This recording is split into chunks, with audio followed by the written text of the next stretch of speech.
So what is there? What types of fraud? What types of bot traffic? How to understand that this traffic is fraud and this traffic is good? Let's dive deeper into the technical things.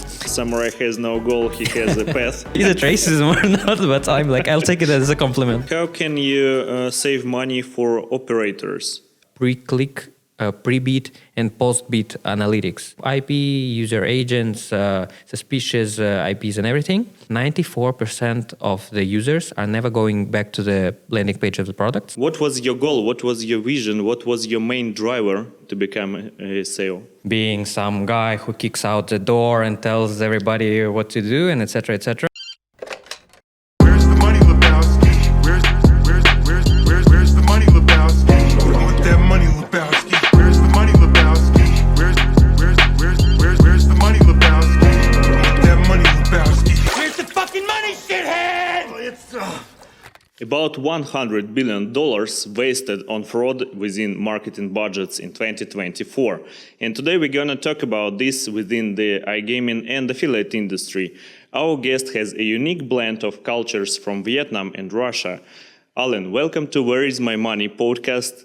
Tell us a little about yourself, a little about this incredible mix of cultures, how it shaped your faith. Hi, Wassam.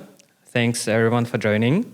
So for me personally, I've been in the affiliate industry for about more than 10 years right now, doing a lot of different stuff, working in ad networks, getting up the ladder, and finally getting to the anti-fraud solution, the Kaminari Click, where I work at the moment as a CEO. You became a CEO at the age of 32 years old. So what is it about? It's about recognition, about your goals. Why have you decided to become a CEO? Because you started from scratch, as I am. What was your goal? What was your vision? What was your main driver to become a SEO? I think that it was never for the fame as the primary part for me. So it was never about like being some guy who kicks out the door and tells everybody what to do and etc. etc. I started as a client manager back in the days, and I think that's slowly rising in the industry was by doing some effective stuff, closing the KPIs, getting the bonuses and everything like that. And whenever I saw that I didn't have enough resources to do the task myself, I came to my head and told him that like I need some support, I need account managers, I need someone that I could delegate to. So little by little, I became a team lead, then I became a head, working in different departments in ad networks mainly. So my background is basically popunder, push web traffic. Like on the one hand, connecting all those webmasters, traffic suppliers, and on the other hand, connecting all the advertisers. And the good thing that I also could do in my path is working in product, working in project. What I mean is I also communicated with the developing teams and shaped the vision of how the product should develop and what do we need to make more money.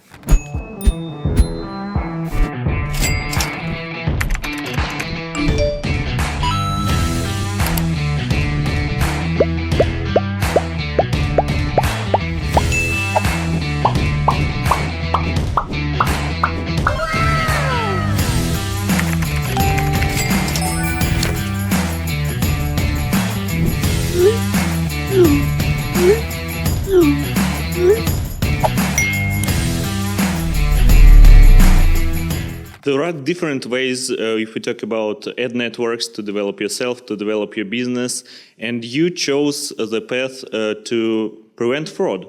Why did you choose this direction? It was not always the end goal to fight the fraud. So my career path was always about traffic acquisition mainly. So basically, I worked as a publisher relationships manager. I attracted like webmasters, offered them to put the ads on their websites. Then I understood that some advertisers are looking for some specific targeting, some specific geos. They don't want to buy like guys from India, no pun intended. But overall, after that, I started to learn about media buying. like signing up in all those self-serve platforms, creating ad campaigns and everything. But when I saw that there are like thousands and thousands of campaigns that you have to manage, I started to think what we need to do in order to optimize it. So then me and our teams, we started like creating some APIs, some Python scripts in order to automatically blacklist, change the beats and everything like that. So what I'm telling you about is like my slow way up, working with the traffic and understanding that if you're working on CPM, CPL, CPA basis, you need to deliver results eventually to the advertisers and others. And whenever you deal with traffic, everybody knows you need to understand and to dissect the quality sources, the converting sources with the bad ones.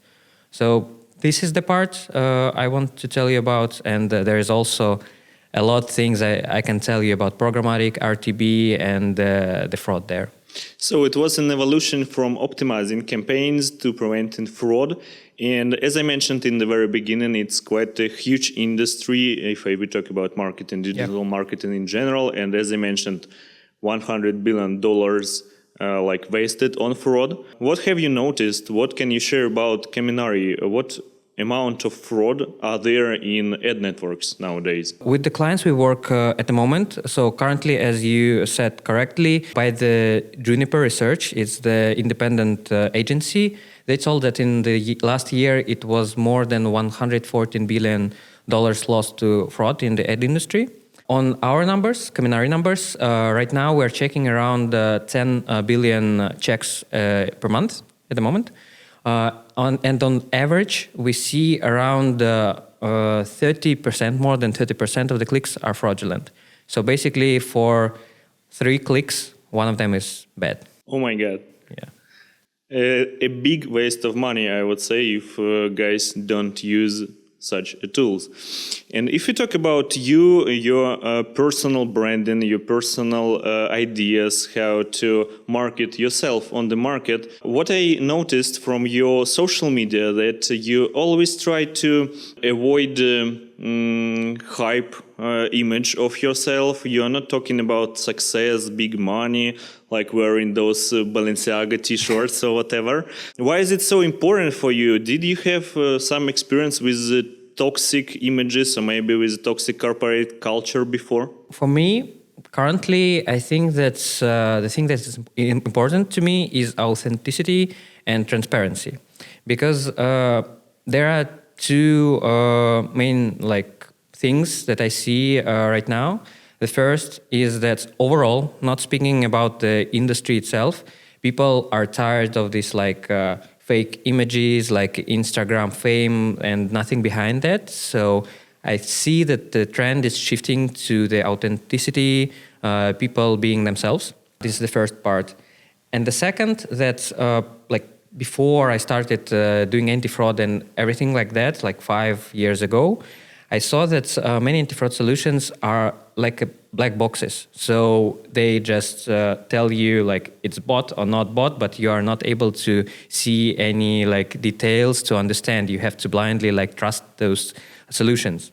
So what I am personally trying to do right now is to combine this transparency and trying to give the details to the clients of ours. So one of the unique value propositions of Kaminari comparing to other solutions is basically that by using our technology, our users can dissect the reasons. They can know the reasons of why those clicks are being shown as fraudulent.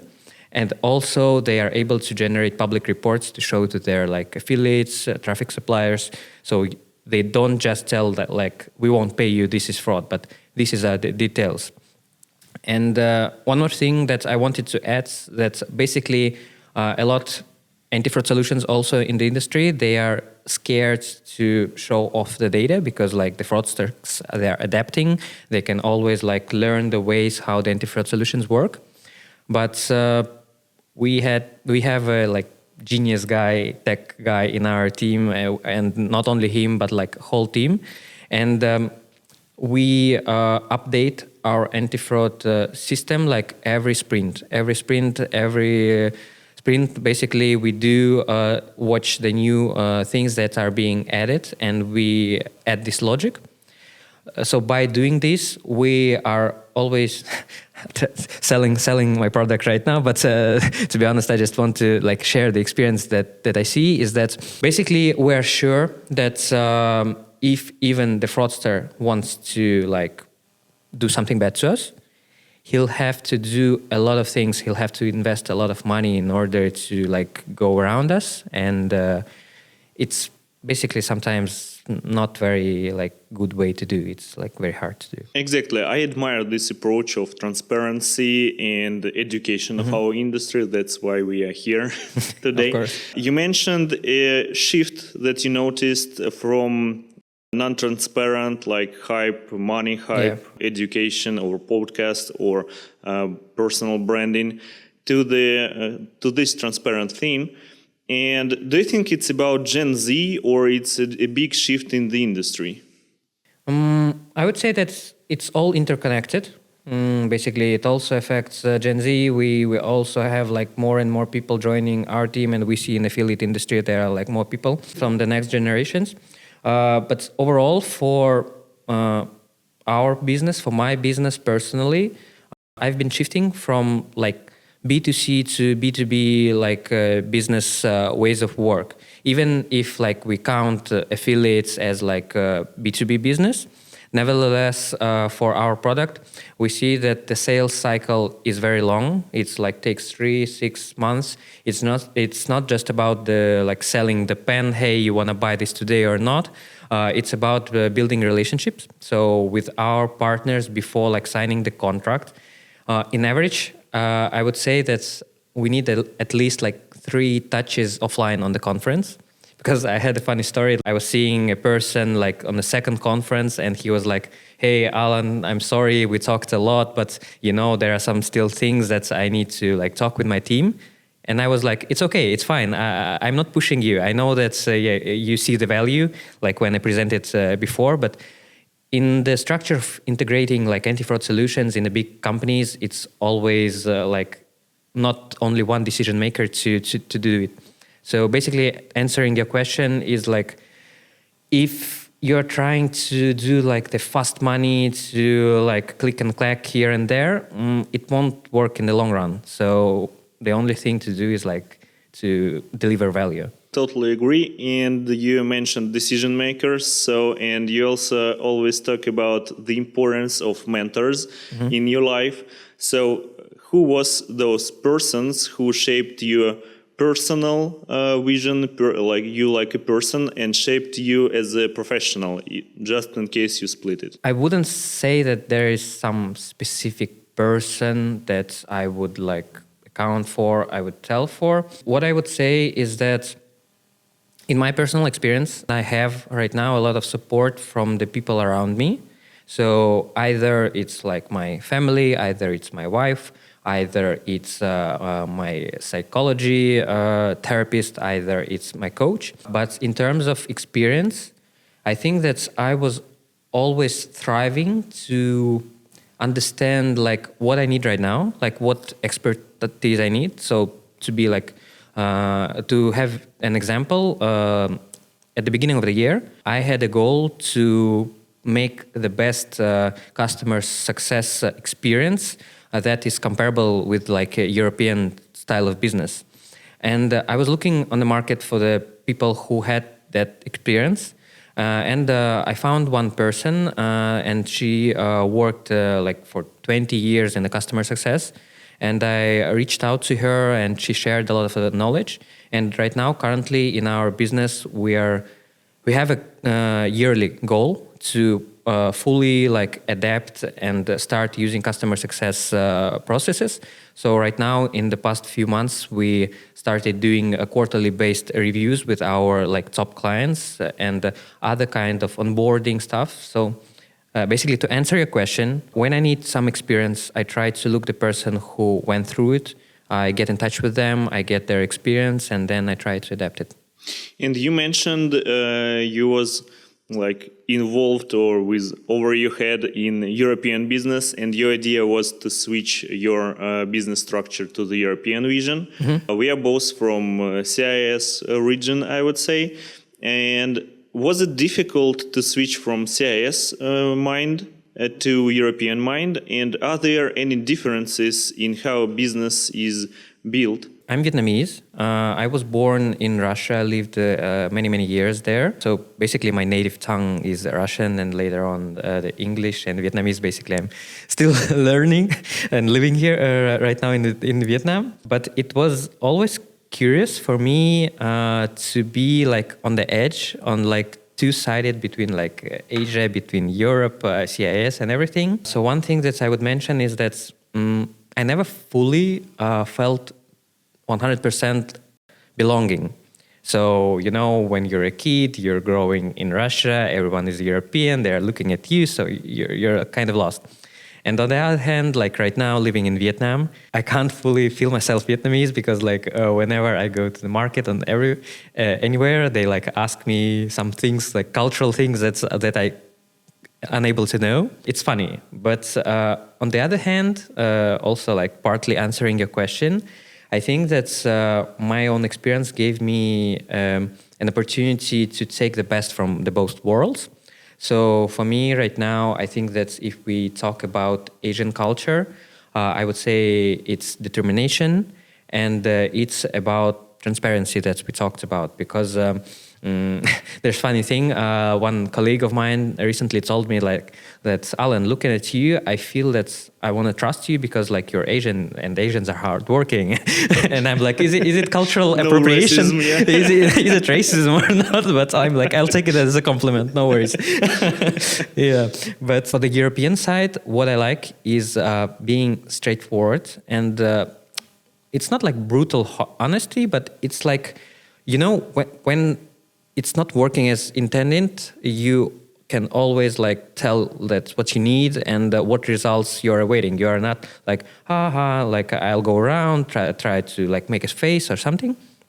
So, yeah, going back to your question, I would say is that the shift is always balancing, because I know that in CIS market, there are businesses who are looking for the long-term solutions. I know many players are like 5, 10, 15 and more years on the market. And I know that they are looking for the long-term relationships, as I said. But also, as you know, our industry is very quickly paced. So iGaming, other kind of verticals, if you don't adapt, you're going to be left behind. So it's always on the balance. And in the European side, it's also the similar, because, you know, they are more like on the long term, but with some partners that we're building relationships right now. As you asked me, I started to think that when I'm speaking to the English side clients, I see that for them, I have to let them know that like use some fear of missing out, like your competitors are also already using us, so if you don't, you're going to be left behind. So it's very important in European market to build long, transparent relationships. And I believe it's not only about Europe, it should be about the whole world, because this is the only way to build a proper business, proper solutions. Let's come back to the fraud story, to the Kaminari story. You always tell that fraud is margins, and that's totally clear. Yeah. So tell us how this Kaminari project appeared, what was behind it, and what was the first steps to build it? Before publicly going out as Kaminari Click as a product, it was an internal anti-fraud solution inside the Kadam ad network. So Kadam ad network is our like sister company or something like that. In 2019, Kadam integrated a lot of partners, SSP platforms. So it's an RTB solution, so supply-side platforms, basically. And there was a huge inflow of the incoming traffic. And on the one hand, it was good, like advertisers started getting the volumes they needed. But on the other hand, they saw that their results started dropping, because like when you just pour a lot of traffic, it's hard to control it. So basically, advertisers, some of them started complaining and saying like, this is bot, this is not good, I'm not getting the results, do something with that. And Kadam started to look for the anti-fraud solutions on the market. At that moment in the industry, they couldn't find anything appropriate in terms of money, in terms of how fast the checks are being made, and et cetera, et cetera. So they started to build their own in-house solution. And years gone by, and they cleaned a lot of traffic. They got the result where they saw that the lifetime value of the advertisers rose. When someone goes, top ups the balance, they don't just disconnect, they stay. And of course, the business gets more money from it. After that, they thought, so if it's working for us, why not to go publicly and start to provide this solution to the others? That's how Kaminari was born, and in 2023 we went public. And for the last 2 years, we have connected many major players, mainly ad networks. We have different segments, but one of them is ad networks. So many of them that are visiting the conferences are our clients. Okay, you came to ad network and tell them, okay, you have fraud. Mm-hmm. How do they react? Are they ready to cooperate with you, or they consider you a scammer, maybe? And how to build this deal? Mm-hmm. Because it's not very easy to realize and to prove this idea that you have some fraud in your ad network, and one company, third side company, I would say, detected fraud on your platform and trying to sell you a solution. Is it a nice way to sell? The good thing for us is that sometimes we don't have to sell directly, because as I was saying before, we do offer the public reports where our clients are able to generate the reports and provide them to the traffic suppliers. So basically, those leads, those potential companies are coming to us whenever their advertisers are bombarding them with Kaminari reports. So basically, there is some sales manager sitting in that network. He sees that his advertiser disconnected or started spending less, and this advertiser sent him a report look, I just bought your traffic, and this one is bought. So this information goes up to the head of a department, and later on they decide. Usually, many companies, many ad networks, they have their in-house solutions.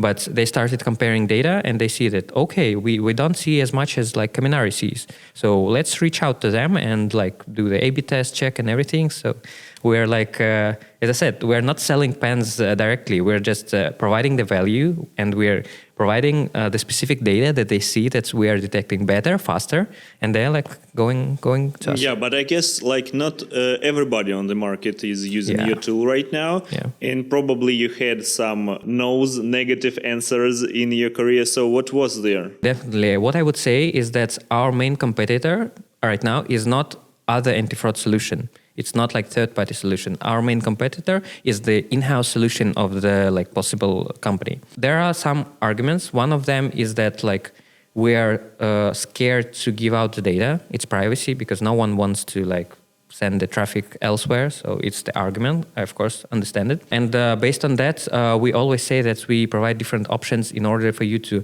hide the referrers. Instead of sending the website names, you can just send the sub-IDs. We will never know about it. And on the other hand, regarding your question, is that slowly we're becoming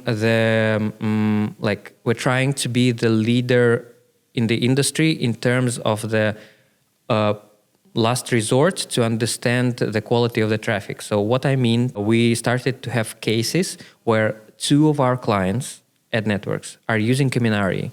And instead of talking in their own language, they started using Kaminari's language. So basically 2 of them have the reports of the Kaminari, and they say, okay, I see these metrics, I see that metrics. And both of them save a lot of time of their managers, of their companies, to to basically like speak on the same level. Let's talk about those reports. How do you define fraud? Bot traffic, it's very like common description, I would say, yeah?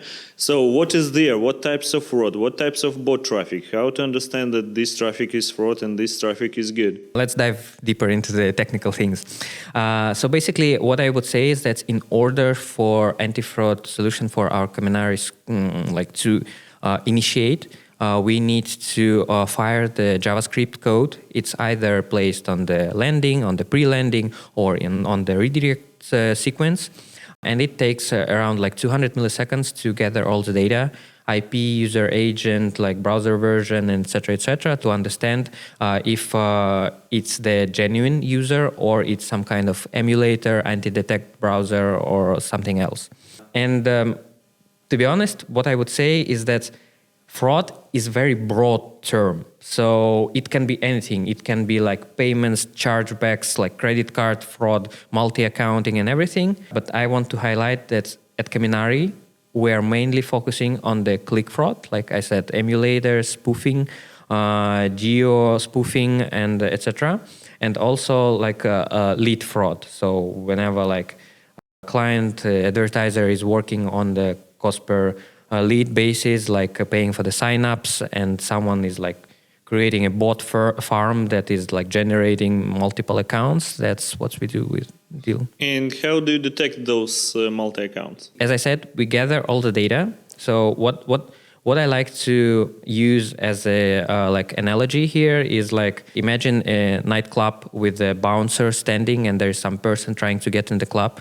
So bouncer is trying to like see the ID, look at the person, look at his behavior, look like is he coming with the company or he came by himself. So this analogy is about like scanning the person. So basically, if he already saw this person and maybe next time he tries to wear a wig or something, he'll basically understand that it's the same person. So that's the data that we gather in order to like show to our clients.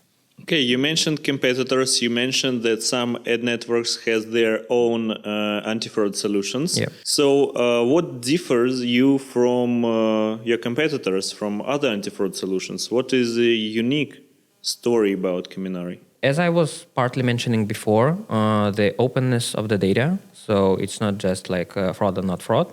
So in our like deep down statistics, you're able to check the reasons, check that, for example, this user was telling that he's using like Windows or Mac OS, but in reality, he was using Linux and like emulator headless browser. And we provide all this data. This is the first one. And the second one is the speed of the checks. We had some tests. Some of our clients provided us with the data on the competitors, and we saw that some of them need like at least 1.5 seconds in order to provide the result, and all the other traffic was like dropping off without any results.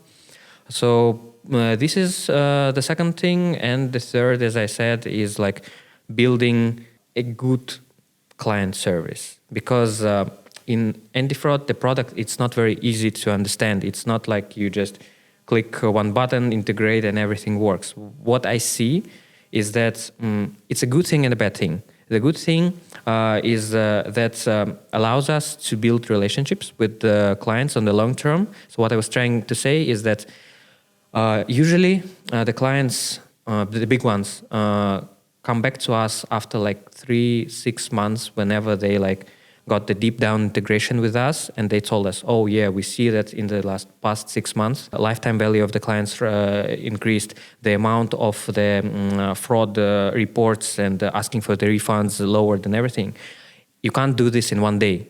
And this is the other side of this thing, that as we're saying, a lot of the partners in our affiliate industry, they like want to get the result now and everything like that, and they like buy a package for 1 month. They don't implement everything in order to like make it work, and they're like, okay, it's not working, bye. Okay, we already mentioned advertising networks, some CPL deals. You also mentioned. Who are your clients else? Who can use your tool? So basically, I would divide our target audience in 4 categories, I think. The first one is ad networks, as I was saying. The second is affiliates or media buying teams. The third is direct advertisers, product owners. And the fourth is affiliate platforms, affiliate networks, like connecting advertisers and affiliates in between. Okay, that's clear. And how can you save money for operators on CPL deals, multi-accountings, anything else? Basically, currently, like iGaming brands are getting traffic either via affiliates, either they do have their like internal media buying teams. And recently, we had a success case where an operator was able to save around 2,000 to 3,000 per day, so it's 60,000 to 90,000 per month by using us. So here's how. In Kaminari, we provide like different products. We have like pre-click, pre-bid, and post-bid analytics. So the thing I was telling you before is like the click already happened, the advertiser already paid for the click, and then we do the analysis and etc. etc. But also, as I was saying, many of the industry players are working with us at the moment, and they check the traffic through us. So we see the whole picture. We see like where they, like not where they're getting the traffic from, but we see those users, and we match them. And the second product that we have right now is basically bot databases consisting of IP, user agents, suspicious IPs, and everything. When those operators are running, for example, RTB media buying, they're bidding. And when the bid request is sent, they get the data on the IP and the user agent, and they can decide before paying if they want to purchase that user or not. So I recently spoke to the user acquisition team who is running the retargeting department. As you know, in the recent report, 94% of the users are never going back to the landing page of the products, and only 0.15% are becoming like the second-time depositors and everything. They needed to dissect, and they needed to get all the garbage traffic from the main landing pages, and they only needed to keep the like paying customers.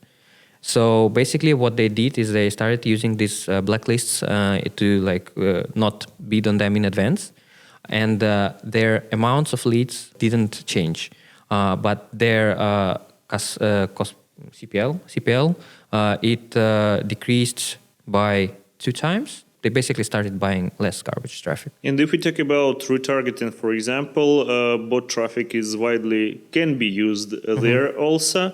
So are there any cases where you can decrease the price for retargeting or for retained users on the platform with the help of Kaminari? Yeah, that's basically the case that I just told you about like pre-bidding.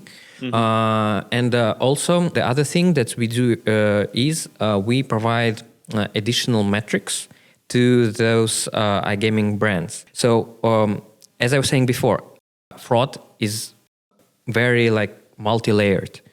So there is always an in-house anti-fraud solutions in those products that are checking how users are doing their activity inside. Are they using any like account takeovers? Are they stealing the accounts? Are they using like the referral links? Are they trying to steal the bonuses?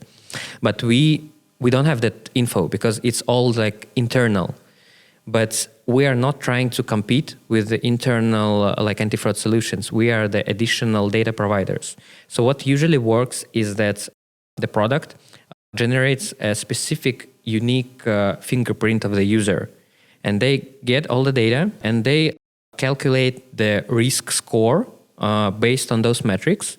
But additionally, we provide Kaminari's numbers for their risk score. So like what I would do if I would be like the head of like anti-fraud solution in the like iGaming brand is that I would like basically have a scoring system where each interaction, each like fraudulent activity would give some score like 20, 40, 60, where 0 is the user is genuine, or like 1,000, 2,000 is that he's fraudulent. And if Kaminari provides the info that this user is fraudulent, is suspicious, anything, I would add that up to like scoring system. Sounds very interesting and very smart, and I hope it sounds not boring for you, our dear viewers. But anyway, it's smart, but for sure you had some mistakes, I guess so. with detecting the fraud. So what was those mistakes? Mistake for the main thing that everybody and we of course are afraid of is false positives. Is whenever clients are like deciding to trust the anti-fraud system, and whenever they see that their paying players are basically getting blocked, this is of course the issue. And as I was saying before, for example, let's take the anti-detect browser as an example. What I mean is that there are different types of anti-detect browsers. Some of them are like basically real genuine devices set up elsewhere using like IPs and everything. There are like emulators, headless browsers. And what I'm saying is that it depends how this user using this browser will be detected in our system. It could be detected like as suspicious because he's like having the genuine device but using like some kind of VPN, or they can be like invalid traffic because like they're emulating everything. What's important here is that our clients send us the data on those click IDs, on those conversion IDs, and we have a separate analytics department that looks deeper in those cases and provides the result if it's like false positive or not. And a lot of development of the product also depends on the info that's being provided by our clients in order to shape the better product. But I wouldn't like try to like sell to you or like lie to you that it never happens. It always happens, of course. But communication is the key. As always. About 15 years ago, when I started the industry, it was very easy to create fraud activities on the market. You just needed to make a registration, several simple actions, and you will get a CPA for that. Yeah. There was no any fraud solutions, anti-fraud solutions, there was many. Anti-fraud solutions, there was no any of those. And right now we're talking with you about a lot of technical stuff about behind those anti-fraud solutions. What is the future for anti-fraud solutions? What are the main trends for upcoming 1 or 2 years, up to your opinion? What I would say that's happening right now is basically there is a shift from creating fraud on like CPM, CPC basis to like more sophisticated actions like CPA, CPL, CPI, and etc. So as you were saying before, like right now, creating like a bot farm, like generating many like fake user agents, it's pretty easy. And as we see, AI is on the rise, and AI is helping both fraudsters and both anti-fraud solutions. So the first point that I want to mention is that fraudsters will adapt, and then they will start frauding all like the basic ways to generate fraud. So, but whenever it comes to like, for example, if we say about mobile applications, running a trials, doing some fake activity and like asking for the chargeback, this is the thing that they will start automating, imitating, and this is the thing that anti-fraud solutions should focus on in the years ahead. So what we do on our side is that we not only focus on the like basic checks in the moment. The trend is to use the DMP data management platform to start gathering historical data, and based on that data try to find the clusters of users that are doing the fraud. So basically they would have like the same device that they will be switching the IPs every now and then or something like that. So it will be harder to uncloak them, to catch them, but we have to find the patterns. So it's a switch from reactive tools to predictive tools, generally speaking. Yeah, Nice. correct. Very nice. And before we're going to talk about money, business cases, and how to prevent fraud on your product, let us know in the comments below about the biggest pain in your ass. Is it bot traffic? Is it fraudulent activities on your product? Is it like fake CPA deals? Let us know in the comments below. And if you would like to know more about technical part of anti-fraud solutions, let us know in the comment below. We will invite Alin for one more podcast and make it even more bother than now. Of course. So switching to business cases, let's talk numbers. What is the biggest win for Kaminari? I would say that the biggest win for us was a big client who decided to buy a contract with us for the whole year, and he paid upfront. I wouldn't say about the amount, of course, but it's the sign of trust. It's the sign that they want to continue the activity with us. But on the other hand, there are many different cases that I could tell you about how each client target audience was able to remove the fraud and get the money, but there are many of them. Tell one or two of those stories. I basically already told you about iGaming, the product owners. Regarding ad networks, I would just drop a case where I would say that some of them are using our metrics for the post analysis to segment the traffic by quality. As I would say, imagine you have a big pie and you don't understand where to start off, and some advertisers are still ready to buy awareness campaigns, buy the traffic as much as possible, but some of them, they are aiming for the performance. So ad networks are using our metrics to segment quality from 0 to 100 and to understand each source. What I didn't mention before, I think it's the affiliates and media buying teams. So basically, recently we had a case where those guys, one of those our clients, were able to save around 15,000 per month. What they did? There are two things. The first one is the optimization of the traffic sources. So as I say, as you know, when you launch a campaign in a new traffic source, there are thousands of sources. And imagine that your conversion, it's not very easy. It's not just click or sign up. It's install. And you need to test a lot of traffic in order to understand if it's not working or not. So for example, you need thousands of clicks on popunder to decide if we are going to blacklist or not. So what Kaminari does is basically provides accurate data on small segment of the traffic. You just need 20, 40, 60 clicks to understand that for this source, it's more than 80% of the bots. So there's no way you're going to make money on those sources. So they blacklist this in advance. And basically that's the economy on the testing new sources.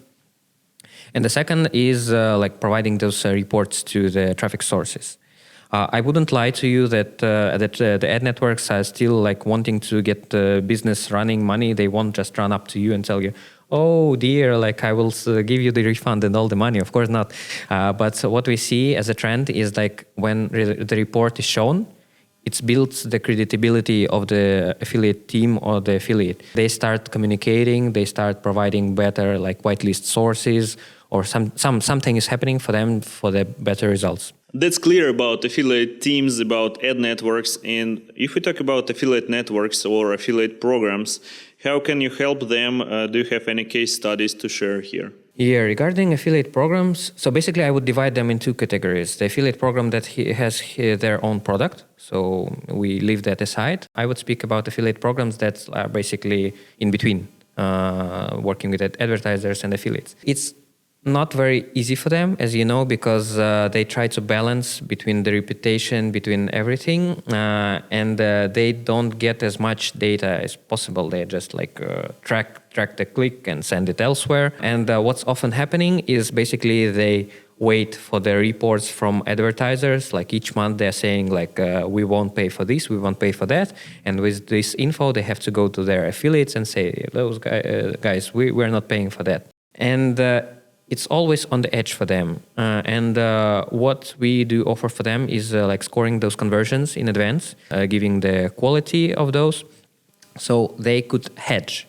So for example, we had a case where affiliate program was getting the reports that there were $5,000 deductions from advertiser because there were some conversions that were saying that they were from Germany. But in reality, they were from Vietnam. Coincidence or not, there are many fraudsters in Vietnam. I don't know why. So they were geo-spoofing. So after implementing Kaminari, they were able to see those conversions in advance, and they would like hold it, and then they would like segment those conversions to give the better quality to the advertiser, to get the better rates, reputation, and etc. etc. You're talking not about like millions or billions saved on your anti-fraud solutions. It varies from 5, 10, 15K in average, at least what you shared just now. But to save this amount of money, this still a crucial amount of money, you can hire managers, you can invest it in new campaigns and so on. For that, you should analyze big volumes of traffic like in advance. So what is the volume of traffic which you analyze on a monthly basis within Kaminari? Yeah, as I was saying before, it's like 10 billions per month. 10 billion impressions. Like events.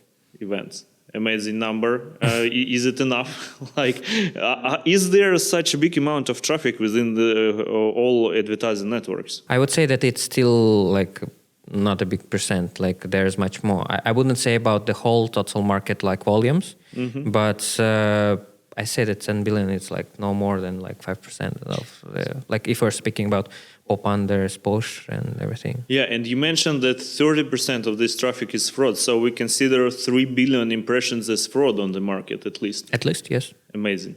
Amazing. We should join, I can show join you. it. Yeah. So let's have a step back to Kaminari's story. We already described everything about the brand, about anti-fraud solutions, but I didn't ask you the main question about Kaminari.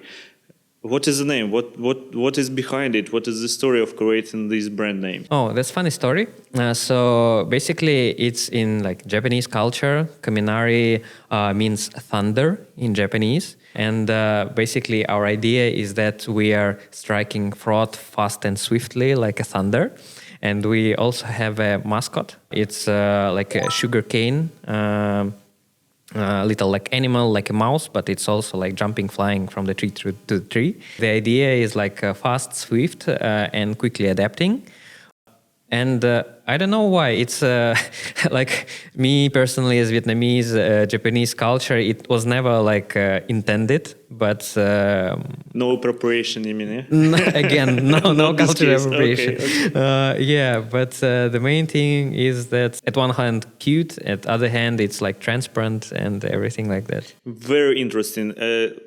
A little more questions about your position in your Kaminari brand. When I saw you on the conferences, you have this beautiful kimono suit.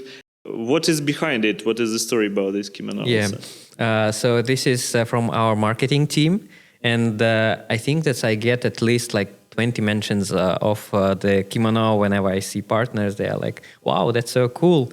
And when you say like when you try to understand the effectiveness of marketing in like PR terms, I think it's good that they're like saying this about it.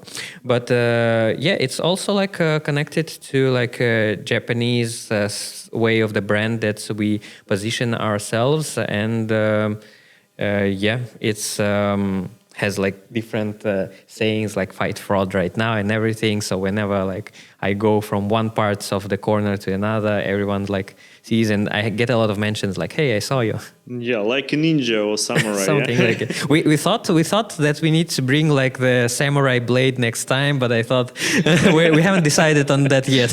Why not? Why not? Let's talk a little bit to put something on the top of this podcast about your personal finance. I see very smart approach to every business decision you made. Is it the same about your personal finance? Maybe you invest your funds, maybe you buy flats, cars, whatever. How do you work with your personal funds? I wouldn't say the number, but I would say about the approach. So basically, as I was saying, I'm trying to game for long.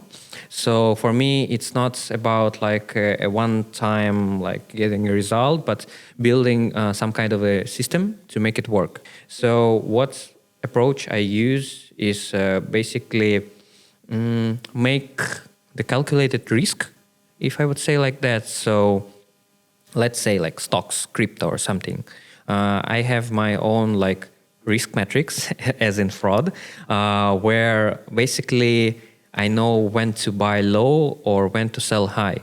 I don't go for the fundamental analysis, reading the news, keeping like my pulse and everything.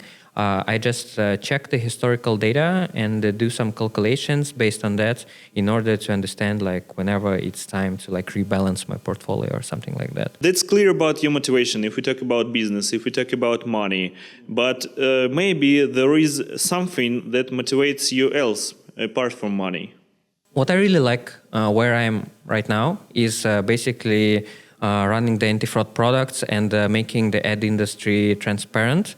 But it never was like that. As you may have heard, there's like a Maslow pyramid where at first you try to like get your safety, get your food and everything. And on the top of the pyramid is like providing some impact elsewhere.